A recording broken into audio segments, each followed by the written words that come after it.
Question 7, page 78.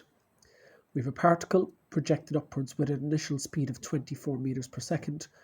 It rises up to a maximum height and then falls below its point of projection. So it falls 16 meters below from where it was projected from. Again, the convention here, if it's fired up, we usually say that upwards then is positive because that's what happens initially. And if upwards is positive, anything upwards will be positive, anything negative will be downwards.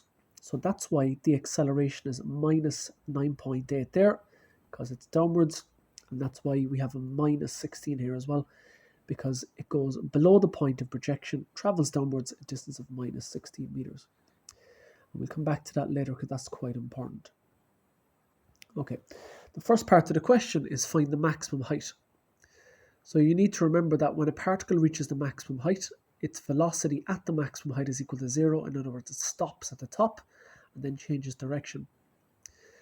The acceleration on its way up is minus g, so minus 9.8. We have the u value. So if you fill that into v squared is equal to u squared plus 2as, it'll give you an s value.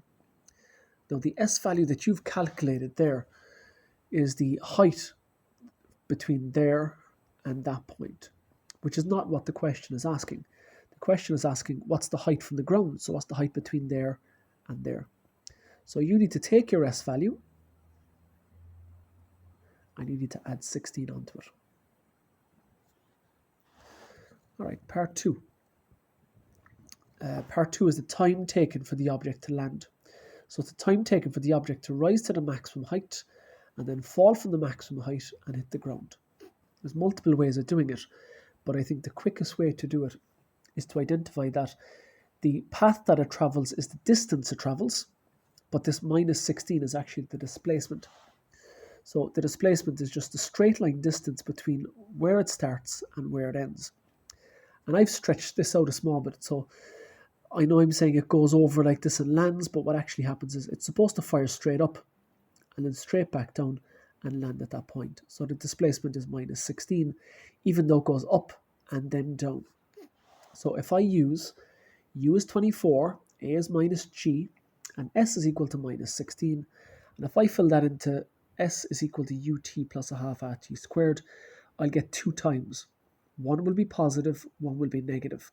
We're going to exclude the negative time because we assume we start the stopwatch at that point and then time goes forward. So it's the positive time we'll be taking.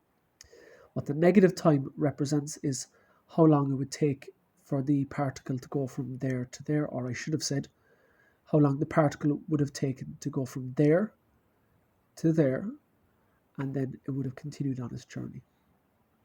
Okay, the last part is what is the speed when it hits the ground.